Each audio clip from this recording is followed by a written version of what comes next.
बिस्मिल्लाहिर्रहमानिर्रहीम। अस्सलाम वालेकुम नाज़रीन आज एक बहुत ही ज़बरदस्त अपडेट लेकर आपकी खिदमत में हाजिर हुई हूँ। तो नाज़रीन आज हम आपको ये बताएंगे कि खुरूज ओहदा लगवाने के बाद कैंसिल करा के तनाज़ुल किया जा सकता है या नहीं, इसके बारे में हम तफसील से बात करेंगे। तो उससे पहले अगर वीडियो को लाइक नहीं किया तो जल्दी से लाइक कर लें और चैनल को सब्सक्राइब कर लें, साथ ही नोटिफिकेशन बेल को भी दबा लें।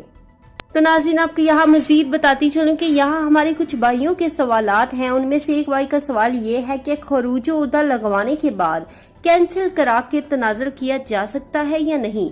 तो जवाब में कहा गया है कि जी हाँ, ये मुमकिन है, ताहम इस अमर का ख़ास ख्याल रखिए कि खुरूज ओहदा को कैंसिल जो कराने का वक्त है वो मुकर्ररा वक्त में करवा लें, ताकि जुर्माना जो है वो ना अदा करना पड़े। अगर आप मुकर्ररा वक्त के बाद करवाते हैं कैंसिल तो जुर्माना अदा करना होगा।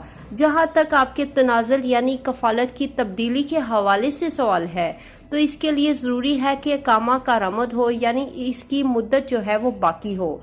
तो यहाँ पे हमारे एक और भाई ने सवाल किया है, अमरान अली ने पूछा है कि पाकिस्तान में हूँ, इस दौरान पासपोर्ट ख़त्म हो गया है, नया भी बनवा लिया है, क्या नकल मालूमात के लिए कफील से रब्ता करूँ।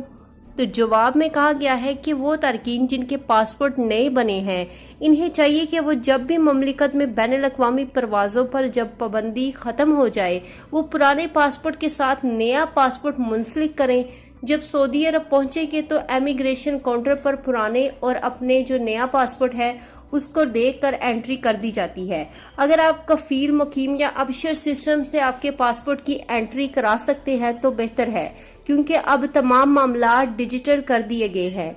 जुआसात की सर्विसेज जो है वो खिदमात और तलबात के जरिए ये मुमकिन है।